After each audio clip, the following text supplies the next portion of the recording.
میرے نزدیک تو یہ ہے کہ مخاصمت اپنی جگہ پہ موجود تھی. آج خود زمینی حقائق کو پیش نظر رکھ کے سیاست کرنے کی کوشش ہی نہیں کی.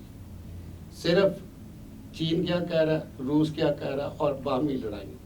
اور دوسری طرف جس ملک کے اندر ہم سیاست کر رہے تھے اس کے زمینی حقائق تھے کہ اس کے اندر اسلام پسندی اور مذہبی رجحان وہ بڑی تیزی سے پھل پھول رہا تھا.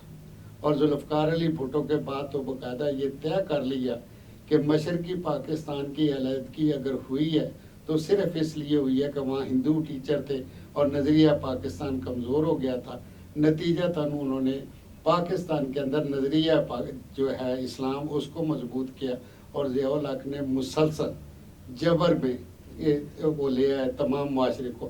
ہم نے اس کو اسٹڈی کرنے کی کوشش نہیں کی. اس سے پہلے تحریکیں مضبوط تھی, تحریکیں چل بھی رہی تھی, اور اس کا سب سے زیادہ جو میرے نزدیک ہے کہ پولیٹیکلی کیوں اسٹرانگ تھے کہ بنگال ساتھ تھا. اور بنگال کیوں ساتھ تھا کہ بنگال نے ایک جو ہے قید اپنے اوپر گزارا تھا 1929 کا, جس میں بچے بھی بیچنے پڑ گئے تھے ماؤں کو. وہ ایک ایکسپیرینس جو تھا اس نے ان کے اندر جرت, ہمت اور جدوجہد کرنے کا جذبہ پیدا کر دیا. جب تک وہ ساتھ تھے یہاں پہ وہ مسلسل جدوجہد ہوتی رہی, ہم اس کا پارٹ رہے, اور نیب بھاشانی گروپ کے حوالے سے یا دیگر جو نیب سلسلے تھے کمیونسٹ پارٹیاں انڈر گراؤنڈ وہ چلتے رہے. لیکن جو ہی وہ الگ ہوا ہے تو آپ دیکھ لیں کہ سیاست ہی ٹوٹلی وہ اسلامائزیشن شروع ہو گئی, اور لیفٹ کے سو کالڈ جو لیڈر تھے جو انہوں نے اپنے ساتھ ملا تو وہ ضیاء الحق کے ساتھ بھی مل کے کام کر رہے تھے. پیشتر ایسی مثالیں دی جا سکتی. اب جو آج کے دور میں نا کہ یہ بڑا ماضی ہے, اس کے اوپر بڑی بحث ہو سکتی.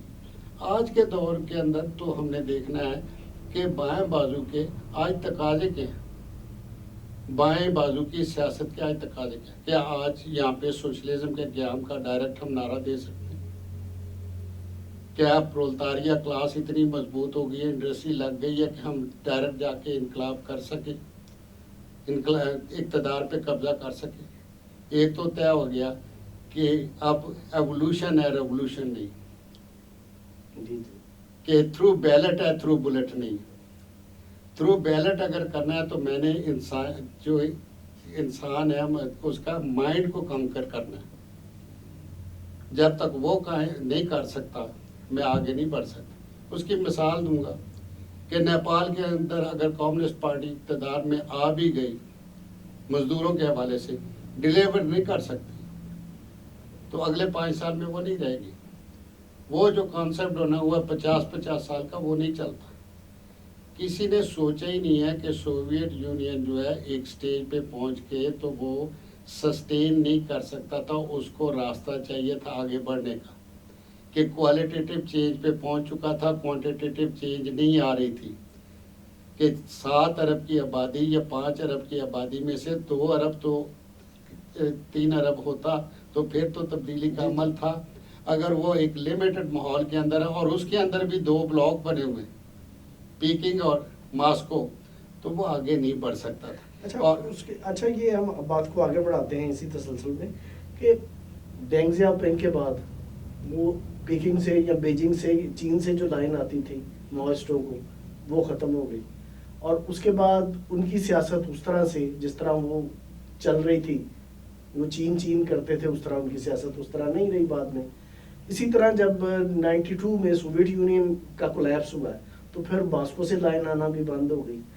یہ لائنیں جب آنا بند ہو گئیں تو اس کے بعد لیفٹ کی سیاست کس طرح آگے بڑھی, کیا رخ اس نے اختیار کیا؟ دیکھیں جی, اس میں آپ بھی تھے, میں بھی تھا, ہم سب تھے.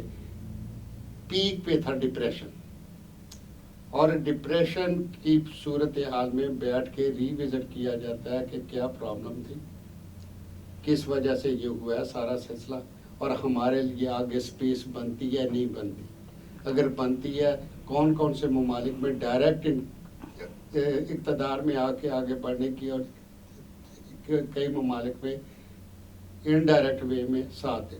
اب ہمارے سامنے تھی کہ کیپٹل فارمیشن تو چائنا کے اندر شروع ہو گئی, کیپٹل فارمیشن تو رشیا کے اندر شروع ہو گئی, جس کو لینن کا تھا کہ جب 1918 میں انقلاب آیا، اور لینن کا تھا کہ non capitalistic way of development, non capitalistic way of development. وہ non capitalistic way of development جو تھا وہ کیسا تھا؟ فارمیشن کیپٹل کرنی تھی، صنعت لگانی تھی، اور کرنا کیا تھا؟ Under the hegemony of political party, communist party. وہ آپ کے سامنے جس طرح ہوا، اس میں روزا لیگزمبرگ یہ وہ جدوجہد بھی ہوتی رہی کہ سوشل ڈیموکریسی کے کہ بھی یہ ایک انداز ہے، اس میں چلا لیں، ابھی آپ کمیونزم میں انٹر نہیں ہو سکتے۔ سیدھی سی بات ہے کہ بچہ پیدا ہوتا ہے، لڑک پن آتا ہے، جوانی آتی ہے، بڑھاپا آتا ہے۔ یہ تو نہیں ہے کہ ایک فیوڈل اور اس سے اٹھا کے سماج کو تو ہم کیپٹلزم کی ایک سطح جو ہے اس کو غائب کر کے سوشلزم میں ڈال دیں۔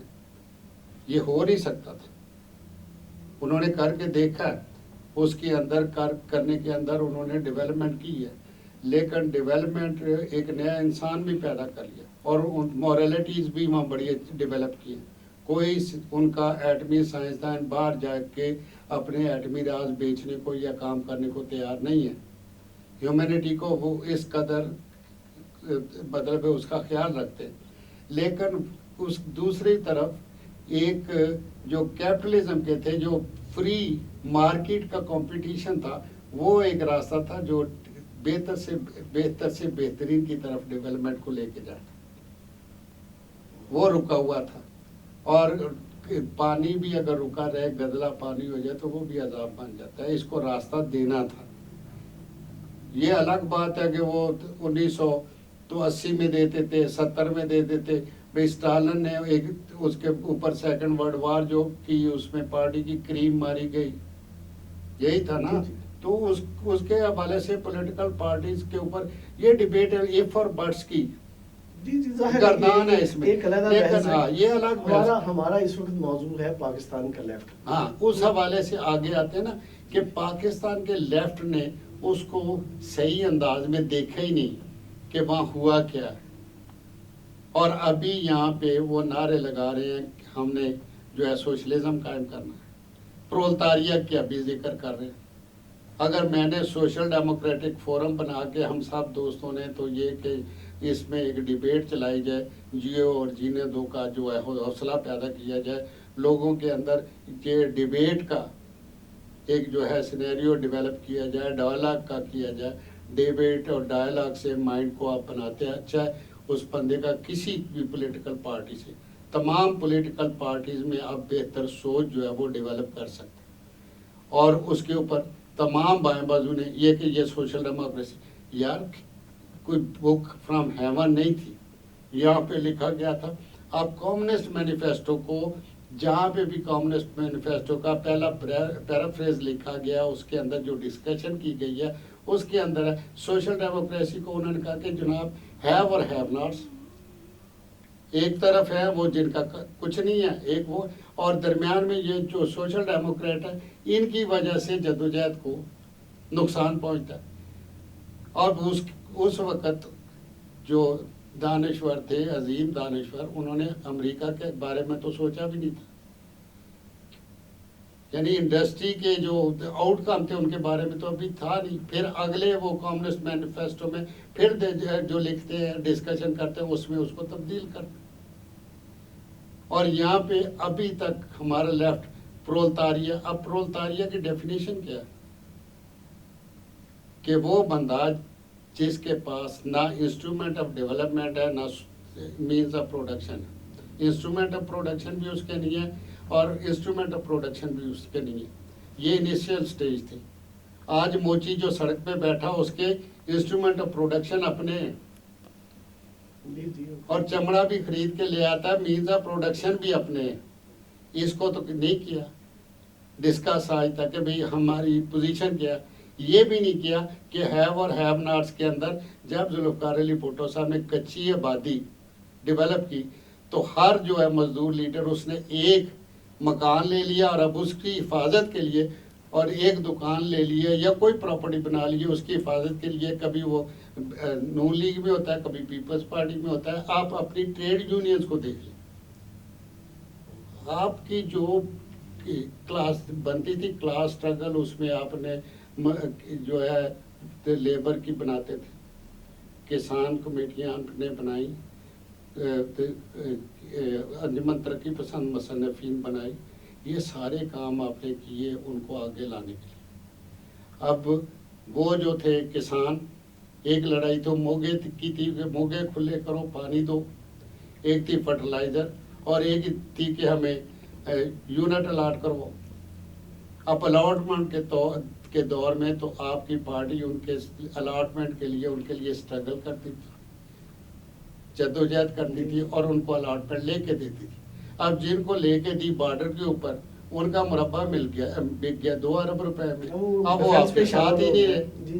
اسی طرح کسانوں کے راجہ صاحب، ضرورت تو کسانوں کے مسائل تو اب بھی ہیں، طلباء کے مسائل اب بھی ہیں، رائٹرز جو ہیں اب بھی کریٹو کام کر سکتے ہیں، لیکن یہ اس طرح کے پلیٹ فارم سے تو نہ کریٹ کیے جا رہے ہیں نہ کام ہو رہا ہے۔ لیکن انقلاب کا نعرہ ابھی تک ختم نہیں ہوا، اور انقلاب کا نعرہ بھی اس طرح ہے کہ پہلے ہوتا تھا یہ نعرہ کہ دنیا بھر کے محنت کشوں ایک ہو جاؤ۔ آج ہمیں یہ نظر آتا ہے کہ پاکستان کا لیفٹ، پہلے تو اس کا یہ نعرہ ہوتا تھا کہ جو چھوٹے صوبے ہیں وہاں کے جو نیشنلسٹ ہیں وہ سمجھتے تھے کہ جو نیشنلسٹ ہیں وہ ان کے ساتھ جو ہے نا ان کے جو جائز مطالبات ہیں، چاہے ان کی بنیاد نیشنلزم ہی کیوں نہیں ہے، ہم نے ان کے ساتھ چلنا ہے۔ لیکن ان کا اپنا بنیادی نعرہ دنیا بھر کے محنت کشوں ایک ہو جاؤ۔ اس کے بعد آج ہمیں نظر آ رہا ہے، اور یہ نیشنلزم کا نعرہ خاص طور پہ چھوٹے صوبوں میں تھا، ان کی محرومیاں بھی تھیں، پنجاب میں بالکل نہیں تھا۔ آج ہمیں نظر آ رہا ہے کہ پنجاب کی جو لیفٹسٹ ہیں وہ بھی نیشنلسٹ ہو گئے، اور شاید ان سے زیادہ نیشنلسٹ ہو گئے چھوٹے صوبوں سے۔ آپ نے بالکل صحیح اس کا تجزیہ کیا کہ پہلے چھوٹے صوبوں کے جو لیفٹ تھا وہ کوسچن آف نیشنلٹیز پہ زیادہ زور دیتا تھا، اور وہ پارٹیاں علاقائی پارٹیاں اگر اقتدار میں حصہ بھی لیا تو اس حوالے سے لیا، اپنا لیفٹ کا بھی اسٹانس رکھا ہے، اور نیشنلزم کے حوالے سے حکومت کے مزے بھی لوٹے ہوں۔ پنجاب کا وہ لیفٹ تھا بد نصیب لیفٹ جس نے اقتدار کے مزے نہیں لوٹے نیشنلزم کے حوالے سے۔ لیکن ایک عجیب طرفہ تماشا بنا کہ اب پنجاب کا لیفٹ زیادہ نیشنلزم میں الجھ کے رہ گیا، اور بڑی دلچسپ یہ قصہ ہے کہ یہ بھی ہمارا اپنا ہی ہے مسئلہ، کہ جب دنیا کے اندر کولونیل سسٹم تھا تو دنیا کو آزادی دلانے کے لیے، کولونیل سسٹم کو توڑنے کے لیے نیشنل لبریشن موومنٹ بھی کمیونسٹوں نے شروع کی تھی۔ نیشنلزم کے نعرے بھی انہوں نے لگائے تھے، حالانکہ دوسری طرف دنیا بھر کے محنت کشوں ایک ہو جاؤ تھا، کویشچن آف نیشنلٹیز ریزالو کرتے تھے، لیکن ٹیکٹکس کے طور پہ کولونیل سسٹم کے خلاف لڑنے کے لیے نیشنل لبریشن موومنٹ کا ساتھ دیتے تھے، اور وہ نیشنل لبریشن موومنٹس آخر میں آج وہ پاپولس نعرہ یورپ کے اندر بھی اس کی بربادی پھری ہوئی ہے، کمیونسٹوں کے اندر بذات خود وہ یلسن وہ آیا تھا، لیخ ولیسا آیا تھا، یہ سارے نیشنلزم کے حوالے سے آئے نا۔ تو اسی طرح آپ کی بات بالکل صحیح ہے کہ اب پنجاب کے اندر جو لیفٹ ہے وہ زیادہ پنجابی ہو گیا، نیشنلزم کا سب سے زیادہ یہاں پہ زور نسبتاً وہاں سندھ میں یا بلوچستان میں ان کا تو ہے ہی ہے، اور پھر یہ کویشچن آف نیشنلٹیز کے حوالے سے جا کے ان کے ساتھ کھڑے ہو جاتے ہیں۔ اچھا، اگر ہم پنجاب کے نیشنلزم کی بات کریں تو یہ ایک عجیب بات ہے، لوگوں کو یہ شاید بہت سارے لوگوں کو نہیں پتہ ہوگی اس طرح، یا غور نہیں کیا ہوگا کہ پنجاب میں نیشنلزم کا نعرہ سب سے پہلے جاگ پنجابی جاگ تیری پگ نوں لگ گیا تھا، یہ جب 88 میں پیپل پارٹی، اور یہ 2 دنوں میں یہ نعرہ بنا بھی، دیواروں پر بھی ہم نے دیکھا، نیشنل اسمبلی کے الیکشن میں پیپل پارٹی سیٹیں لے کے گئی، پنجاب سے بہت زیادہ سیٹیں لے کے گئی، اور یہ اس کے بعد 2 دن کا گیپ تھا صوبائی اسمبلی کے الیکشن میں، اور ہم نے یہ دیکھا کہ یہ نعرہ پنجاب کے اپنا دیہاتوں میں، شہروں میں، قصبوں میں، سڑکوں پہ ہمیں ہر جگہ لکھا ہوا نظر آیا 2 دن میں، اور اس نعرے نے پھر اپنا شاید اثر بھی دکھایا، کیونکہ جو قومی اسمبلی کی سیٹوں پہ کا رزلٹ تھا وہ پنجاب میں صوبائی اسمبلی کا اس سے مختلف نظر آیا۔ تو یہ نعرہ تو بلکہ اس وقت آئی جے آئی لڑ رہی تھی پیپلز پارٹی کے خلاف الیکشن، اور آئی جے آئی کے پلیٹ فارم سے ان لوگوں نے لگایا جو آج مسلم لیگ نون میں ہے، اور بلکہ اس نعرے کو سب سے زیادہ اس وقت میاں شہباز شریف نے کیا تھا.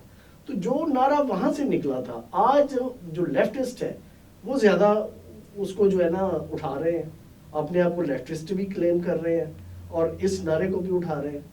تو یہ کیا مطلب ایک ان کی جو الائنمنٹ ہو گئی ہے میاں نواز شریف اور مسلم لیگ نون کے ساتھ، کیا ایسا ہے؟ آپ کو بھی لگتا ہے؟ آپ نے بالکل صحیح کہا کہ یہ عجیب طرفہ تماشا ہوا ہے کہ بایاں بازو یہ پنجابی، لیکن ذرا غور کر لیں، بالکل شہباز شریف کی تھا، بس شہباز شریف نہیں تھا، ایک سوچ تھی. بھٹو صاحب اگر کامیاب ہوئے تھے، اقتدار میں آئے تھے، تو ووٹ پنجاب سے تھا، ذرا غور کرنے والی. اور مشرقی پاکستان کے الگ ہونے کے بعد آج تک نان پنجابی پارٹی کہیں اقتدار میں نہیں آئی مرکز میں، نہ پنجاب کے اندر. یہ آپ کے سامنے ہے کہ اگر لیڈرشپ پیپلز پارٹی آج تک اقتدار میں نہیں ہے، اور یہ اسی کا شاخسانہ تھا کہ باقاعدہ مسلسل اس کو پنجابی کے حوالے سے سیاست کی گئی ہے، اور پنجاب مطلب شہادت دیتی ہے بے نظیر، ووٹ پڑتے ہیں نواز شریف کو. ذرا غور کرنے والی بات کہ لڑائی لڑتی ہے یا دہشت گردی کا شکار ہوتی ہے تو محترمہ بے نظیر بھٹو، اور پنجاب کے اندر 2/3 میجارٹی ملتی ہے قومی اسمبلی صوبائی اسمبلی میں تو وہ میاں نواز شریف. نیشنلزم ابھارا گیا ہے، انٹینشنلی ابھارا گیا ہے پنجابی نیشنلزم، اور یہ اپنے دوست جو شکار ہوئے ہیں. کوئی بھی پارٹی اگر اقتدار سے 10 سال 2 ٹرم کے لیے باہر ہو جائے، یا تو وہ پیپلز پارٹی یا کوئی اور پارٹی اس کے بعد آئے ہی نہیں اقتدار میں، تو وہ ویسٹڈ انٹرسٹ کہیں نہ کہیں کریٹ ہو جاتے ہیں، ہم مانیں یا نہ مانیں. ہمارے انٹرسٹ جو ہے ہمارے دانشوروں کے، مطلب نام لینے کی ضرورت نہیں ہے، لیکن دانشوروں کے انٹرسٹ جو ہے، اور بلکہ وہ جن لوگوں کے قریب گئے ہیں ان کی تو اپنی بہت سے شہرتیں ہیں کہ وہ نوازتے بھی ہیں، نواز ہیں اور نوازتے بھی ہیں، وہ سارا ہے. نہیں، لیکن میرا سوال جو ہے نا اس حوالے سے یہ ہے کہ پاکستان ایک وفاق ہے، مختلف اکائیاں، صوبے اس کی اکائیاں ہیں، اور یہ کہا جاتا رہا جب نیشنلزم کا نعرہ چھوٹے صوبوں میں لگتا تھا تو انہیں یہ کہا جاتا رہا کہ یہ وفاق کو کمزور کر رہے ہیں. تو یہ جو ہے نا یعنی پاکستان نیشن کی بات کی جاتی تھی اور سارا کچھ. آج پنجاب میں بھی جب یہ نعرہ لگ رہا ہے تو کیا اس سے وفاق کمزور نہیں ہو رہا؟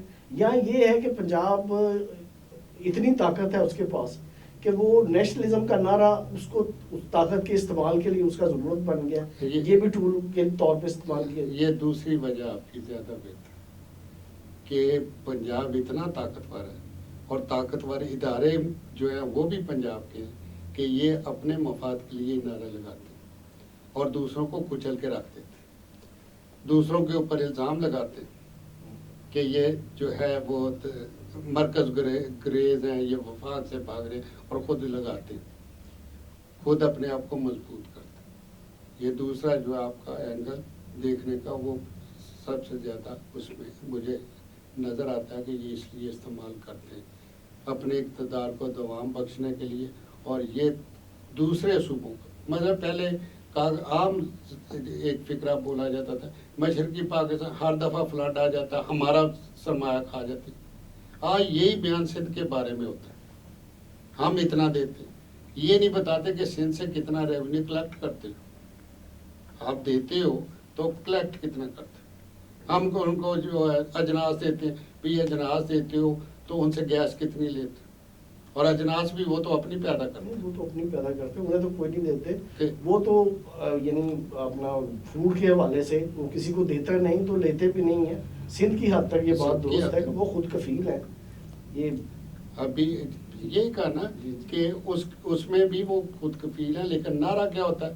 آج بھی آپ مرکز سے دیکھ لیں، کوئی بھی بندہ جاتا ہم نے سندھ کو یہ دی، ہم نے یہ سندھ کو دی. یہ جو انداز ہے اس کا، یہ باقاعدہ پنجاب کے اندر ایک سوچ ڈیولپ کرنے کے لیے نعرہ. اچھا، طاقت کے استعمال سے تو ہم مشرقی پاکستان کو بھی ساتھ نہیں رکھ سکے. یہاں طاقت کو، یہاں جو اگر ہم دیکھتے ہیں یہ جو باتیں ہم نے کی ہیں اس کی روشنی میں اگر ہم بات کو آگے بڑھائیں تو یہ نظر آتا ہے کہ طاقت کو مزید فعال بنانے کے لیے یا اور اس کو جو ہے نا طاقت دینے کے لیے نیشنلزم کا نعرہ لگایا گیا ہے. لیکن کیا اس نعرے یا اس طرح کے رویے سے وفاق جو ہے وہ قائم رہ سکے گا, یا اس طرح مطلب کہتے ہیں کہ وفاق رہنا چاہیے, یہ تو میوچل انڈرسٹینڈنگ ہوتی ہے اور سب کے مفادات کا تحفظ ہوتا ہے. وہ سوال ہی اب الگ ہو گیا نا کہ وفاق رہتا ہے یا نہیں رہتا, کیونکہ ہسٹوریکل تناظر میں رکھ کے دیں تو مشرقی پاکستان بھی الگ نہیں ہو سکتا تھا اگر بھارت وہاں پہ موجود نہ ہوتا.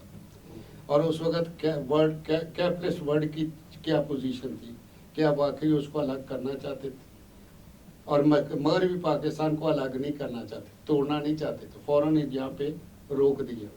اب سندھ کی بلنکنائزیشن وہ نہیں چاہتے, بلوچستان کی وہ نہیں چاہتے, ورنہ یہ ہو سکتا باہر سے انوینشن کر کے انٹروین کر کے یہ سارے کام ہو سکتے. لیکن وہ اب دور گزر گیا ہے, اب ایولیوشنری پروسیس ہے.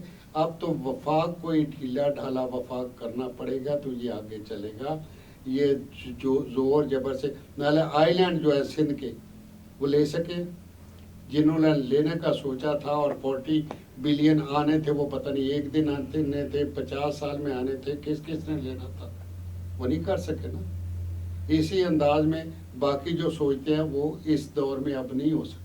لیکن رائے صاحب یہ اگر ہم پاکستان میں دیکھیں تو پیپل پارٹی گو کہ اپنے آپ کو وفاق کی جماعت کہتی ہے, لیکن وہ سندھ تک محدود ہے اور مستقبل قریب میں کہیں ہمیں نظر نہیں آ رہی ایسی صورت کہ وہ اس طرح فعال ہو کے وفاقی پارٹی کلیم تو وہ اپنے آپ کو کرتی ہے, لیکن وفاقی سیاست وہ کر سکے یا وفاق کی سیاست کا جو نہ رہا اس کے لیے کوئی فعال رول کر سکے پلے, وہ نہیں نظر آتا ہمیں.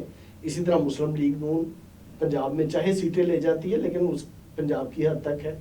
اپنا کے پی کے ہے, اپنا پی ٹی آئی کے بارے میں یہ کہا جاتا ہے پنجاب اور کے پی کے میں وہ ابری ضرور ہے, لیکن جو اب کہا جا رہا ہے جس طرح وہ الیکشن ہار رہی ہے کہ اس طرح رول نہیں ہوگا. وہاں کے پی کے میں بھی نیشنلسٹ جو ہے وہ دوبارہ آئیں گے, اور بلوچستان تو کبھی نیشنلزم سے باہر آ ہی نہیں سکا.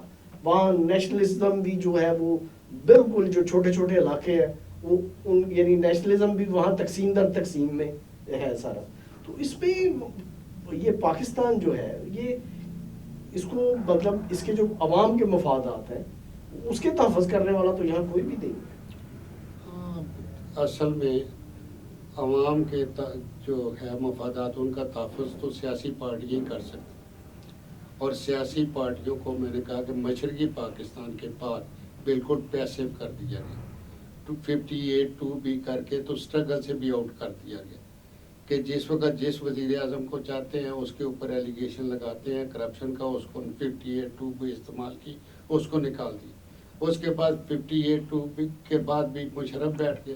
اس کے بعد اب یہ جو ہے 5 سالہ دور, اور اس میں بھی 5 سال کمپلیٹ ایک پرائم منسٹر کو نہیں کرنے دی کوشش کی ہے, اور لوگوں میں وہ نہیں ہے, پیسے میں ایکٹیو نہیں ہے سیاسی طور پہ. پولیٹیکل پارٹیز نے ایکٹیو ہونا ہے, اس کے بغیر گزارا نہیں. اور میرا تو پہلے دن سے یہ ایمان ہے کہ یہ ایک گلوبل ولیج, پورا گلوبل ولیج ہے, اس کا یہ ایک محلہ ہے, اور اس محلے کو انہوں نے مار کے سیدھا کر دینا, یہ رہ نہیں سکتا. اچھا, یہ انہوں نے جی آپ نے بالکل ٹھیک کہا, یہ بھی آپشن ہے, کیونکہ بات ہم نے لیفٹ پہ کی تھی. اور آخری میرا سوال ہے, لیفٹ جو ہے نا اس کی اپنا نظریات کے بنیاد پہ ہمیں کوئی پارٹی بنتی اور ترقی کرتی ہوئی نظر نہیں آتی. لیفٹ کے لوگ جو ہیں وہ اپنے آپ کو انسان دوست بھی کہتے ہیں سارا کچھ, اس میں کیا یہ ان کے لیے یہ مناسب ہے کہ وہ وفاق کے لیے, وفاق کی یعنی اس کی اکائیاں ہیں, ان کے لوگوں کے حقوق کے تحفظ کا نعرہ لگاتے ہوئے وفاق کو اکٹھا رکھنے کی کوشش کریں, یا یہ جو تقسیم ہو گئی ہے اس کو بڑھانے کی کوشش کریں, کیا رول انہیں کرنا چاہیے؟ جی سب تو بڑا رول تو ہونا چاہیے کہ وفاق کو بچائیں, آئین کو بچائیں, پارلیمنٹ کو بچائیں. اس کے بغیر گزارا نہیں. اگر یہ آئین ٹوٹتا ہے تو دوبارہ بننے کے لیے ایک نیا سماجی معاہدہ کرنے کے لیے کہیں ہمیں کسی سول وار سے گزرنا نہ پڑ جائے. اور وہ اسی صورت بچتا ہے کہ آپ وفاق کو ڈھیلا ڈھالا وفاق رکھتے ہیں اور اکائیوں کو مضبوط کرتے ہیں, ان کو اختیارات دیتے ہیں. یہ اس کے بغیر گزارا نہیں. جی اگر کوئی ادارہ چاہتا ہے تو اس کے کھانے پینے کے لیے بڑا سامان ہے بھائی. سی پیک بہت بڑا ہے.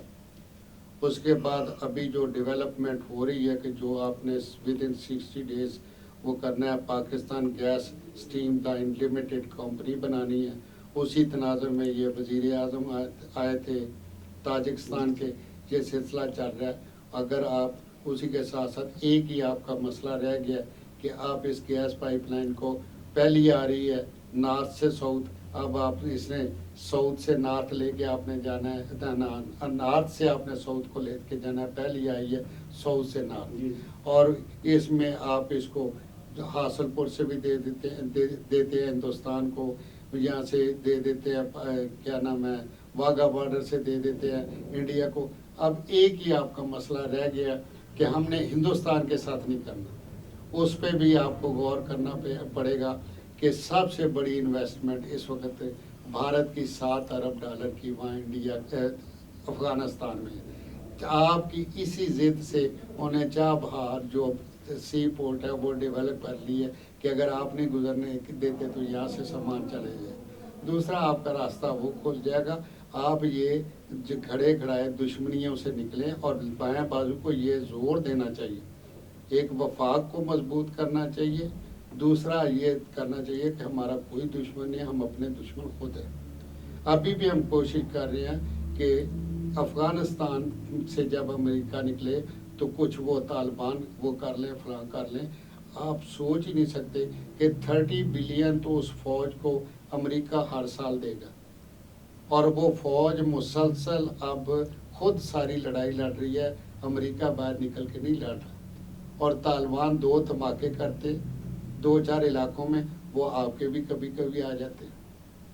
جب پیک تھا سوات کے اندر جھنڈا بھی لگا دیا, تو اس لیے آپ ایسی توقعات کو چھوڑیں. اگر ہم لیفٹ کی بات کریں تو اس نے رجسٹ کیا ہے دہشت گردی کے خلاف بھی, اور ہم اپنی باتیں جو ہیں وہ ان لفظوں میں کنکلوڈ کرتے ہیں سارا جو کچھ ہم نے ڈسکشن کی ہے کہ پاکستان کا جو لیفٹ ہے اس نے ہمیشہ انسان دوستی کا نعرہ لگایا, اور انسان دوستی کا تقاضا یہی ہے کہ یہ لوگوں کے اندر اپنے اندر نفرتیں پیدا نہ کرے, اور بلکہ جیو اور جینے دو کا احساس ڈیولپ کرے. اور اس میں یہ نہیں اب ہو سکتا, دنیا جتنی ترقی کر گئی ہے کہ آپ کسی کا حق مار کے اب اس پہ جو ہے نا عیش زیادہ تر نہیں اپنے وسائل ہماری اکائیوں کو خود ڈھونڈنے چاہیے. جہاں جس کے وسائل ہیں ان پہ اس پہ ان کا پہلا حق تسلیم کرنا چاہیے, اور یہی سب سے بہتر ہے کہ بجائے نیشنلزم کا نعرہ لگانے کے جیو اور جیو دو کی پالیسی اختیار کریں. ایک اور میں اس میں کہ کنزیومر سوسائٹی نے ہمیں اس میں جو ہے پروڈکٹیو سوسائٹی پروڈکشن کے اعتبار سے اس کے قیام کے لیے جدوجہد کرنی ہے. مجھے لنگر خانوں کی حمایت نہیں کرنی ہے, مجھے مسافر خانوں کی حمایت نہیں کرنی, مجھے جو ہے زکوٰۃ اور عشر کی حمایت نہیں کرنی. مجھے کرنی ہے کہ میرا کنزیومر سوسائٹی, مثلاً کل مفتہ اسماعیل سے ایک انہوں نے سوال کر دیا کہ آپ کی تو فیکٹری کی پیداوار بڑھ رہی, وہ اس کا جواب نہیں دے سکا کہ جناب کرونا کے دور میں لاک ڈاؤن کے دور میں سب سے زیادہ اگر ترقی کی ہے تو وہ فوڈ انڈسٹری نے کی ہے, فارمیسی نے کی ہے, اور وہ لوگ جو کرپٹ تھے وہ بیٹھ کے صرف آن لائن خرید و فروختی کرتے رہے, گھر میں بیٹھ کے کینڈل کھاتے ہی رہے, اور اس سے ڈیولپ ہوا ہے بڑا. ہمیں اس کا مطلب ہے کہ یہاں جو اکانومسٹ بنے پھرتے ہیں انہیں بھی سمجھنے میں ٹائم لگے گا, تو ہم تو عام لوگوں کی جواب دے سکتا تھا. لیکن یہاں یہی اس بات پہ ہم ختم کرتے ہیں کہ بجائے اس کے نیشنلزم کا نعرہ لگانے کے ہمیں سب کی حقوق کا احترام کرنا چاہیے, اور جیو اور جینے دو کی پالیسی کے اوپر. زبردست. پروگرام دیکھنے کے لیے شکریہ ناظرین. خدا.